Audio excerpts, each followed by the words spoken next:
Roy ke. Bener ah. Oh, maamo. Mulai mo. Ato tuwas natin.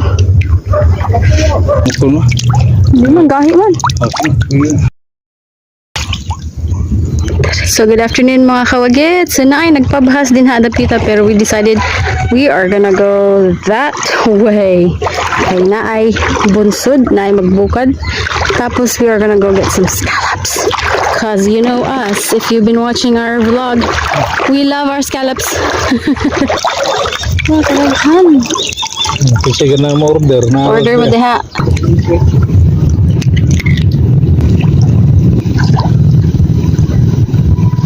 Nakasabo na. Loob nito. Pananan ko na. Ito na, tamo.